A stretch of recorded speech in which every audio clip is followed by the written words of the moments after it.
یہ جو نام تھا شیخ پورے اس کا آپریشن کا، although اس ٹاپک آپریشن نہیں ہے لیکن یہ جو نام ہے یہ بڑا ضروری ہے اور بڑا اچھا لگا یہ نام جب سنا. قرآن مجید کا ہے سورہ صف آیت نمبر 4 سے اخذ شدہ. تو میں چاہ رہا تھا کہ اس پورے ٹاپک پہ بات کی جائے کہ یہ جنرلی اپنی لائفز میں ہم یہ کانسیپٹ کیسے لائیں. تو بنیان مرصوص جس کا مطلب ہے ایک سنگل سٹرکچر جوائنٹ فیملی، تو اس کو تھوڑا سا ایلیبوریٹ کریں ایک تو اس آیت کے پس منظر انشاءاللہ، اور اس کے بعد مزید ہم جنرلی اس کو کیسے لائف میں لانا ہے اس پہ بھی بات کرتے ہیں انشاءاللہ. محمد علی بھائی، میرے خطبات ان دنوں میں جمعہ کے چل رہے تھے فلسطین کے موضوع پہ. صحیح. اس کی ہسٹوریکل حیثیت کیا ہے اور ابھی موجودہ جو حالات بنے ہیں وہ کیا ہے. جی ہاں. تو ہم ابھی اپنے خطبات میں پہنچے تھے بائیکاٹ کے سلسلے میں کیا کیا چیزیں ہمیں کرنی چاہیے اور کیسے ہونا چاہیے، اس کی شرعی رولنگز کیا ہیں. لیکن جب یہ معاملہ درمیان میں ہوئے تو اس میں ایک جمعہ جہاد پر بھی تھا اور یونٹی پر تھا، اور یہ کہ کس طرح سے ہمیں آپس میں اکٹھے رہنا چاہیے اور کیسے خاص طور پہ یہ جو نیوز ہم مختلف طرح کی پھیلاتے ہیں بغیر تحقیق اس پر. لیکن جب یہ سب کچھ ہو چکا تو پھر وہ اپنے ٹاپک سے ہٹ کر ایک خطبہ اسی پہ تھا کہ بنیان مرصوص نام یہ کیوں اور یہ کیا ہے نام. ٹھیک. یہ اتنی سبحان اللہ انٹرسٹنگ چیز ہے.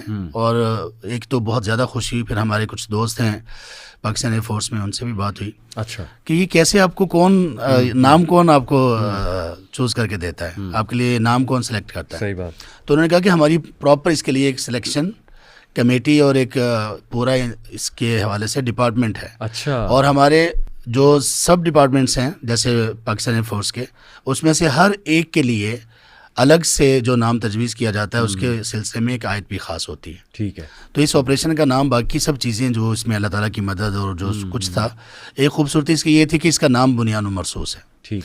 بنیان مرصوص جس نے بھی نام رکھا سبحان اللہ، پتہ نہیں اس نے کیا کیا سوچا ہوگا، لیکن بہرحال بنیان مرصوص اس موقع پر اس کو نام دینا، اس میں دو بنیادی چیزیں ہیں. ایک ہے اس میں اسٹرینتھ اور ایک اس میں ہے یونٹی اور ڈسپلن. رائٹ. اور اصل میں جو یونٹی ہے یہ ڈسپلن کا ایک حصہ ہوتا ہے. ٹھیک. ٹھیک. تو بنیان مرصوص اصل میں یہ شو کر رہا ہے کہ آپ میں اسٹرینتھ ہونی چاہیے. ان اللہ یحب الذین یقاتلون. جی. اللہ تعالیٰ ان لوگوں سے محبت کرتے ہیں جو قتال کرتے ہیں. لیکن صرف قتال کرنے والے یہاں پر اللہ تعالیٰ نے آیت کا اختتام نہیں کیا. یہ بھی ہو سکتا تھا ان اللہ یحب المقاتلین، اللہ تعالیٰ قتال کرنے والوں کو پسند کرتے ہیں. لیکن اللہ تعالیٰ نے خود چاہا کہ قتال کرنے والے جو فائٹرز ہیں، ہمارے اسلامک فائٹرز ہیں جو اللہ کے لیے لڑنے والے ہیں، ان کو کیسا ہونا چاہیے. تو ان کا جو بہت ہی پرومیننٹ اسپیکٹ تھا وہ اللہ تعالیٰ نے یہاں پہ ہائی لائٹ کیا. ان اللہ یحب الذین یقاتلون فی سبیلہ صفا کأنہم بنیان مرصوص. صفا سے مراد یہ ہے بسورہ صف. یونٹی کتنی امپورٹنٹ ہے مسلمانوں کے لیے تمام چیزوں میں، خاص طور پر قتال اور جہاد کے معاملات میں. اور وہ یونٹی ہونی کیسی چاہیے؟ اس یونٹی میں ایسا ہونا چاہیے کہ بنیان مرصوص ایک ایسی بلڈنگ اور ایک ایسی عمارت کی طرح جس کا سٹرکچر اپنی اسٹرینتھ میں بھی بہت مضبوط ہو اور جس میں خاص طور پر یہ ہو کہ کوئی کسی جگہ پر فلا نہ ہو. تو مسلم امہ کو اپنی پوری زندگی میں ہی بنیان مرصوص کی طرح ہونا چاہیے. یہ اسلام کی اصل میں تعلیمات ہیں اور اسی کو اسلام نے ہر ایک شعبے میں، ہر ایک اسپیکٹ آف لائف میں، ہر ایک مرحلے میں اسی کو اسلام نے پروموٹ بھی کیا ہے اور اس کے اوپر امت کی تربیت بھی کی ہے.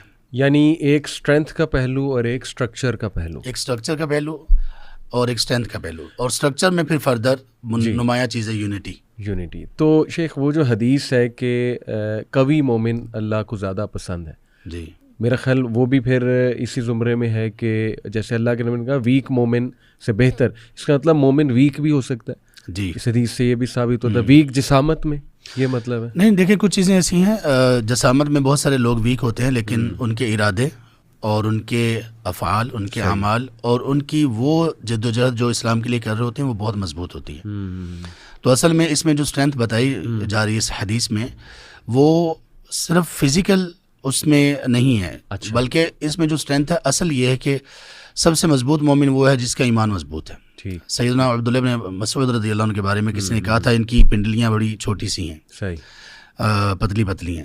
تو اللہ کے رسول صلی اللہ علیہ وسلم نے یہ کہا تھا کہ یہ اللہ تعالیٰ کے ہاں میزان میں احد پہاڑ سے بھی بھاری ہیں. اس کا مطلب یہ ہے کہ صرف جسم نہیں، اللہ تعالیٰ کے یہاں اصل مضبوطی ہے ایمان کی. ایمان ہے، علم ہے، حوصلہ ہے، برداشت ہے، آپ کتنا کام کرتے ہیں.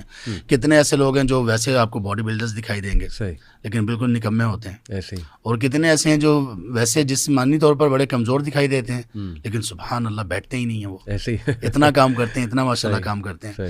تو وہ اس میں جو ہے کہ اللہ تبارک و تعالیٰ جو قوی مومن وہ زیادہ پسندیدہ ہے. اور پھر آپ نے فرمایا دونوں میں ہی خیر ہے.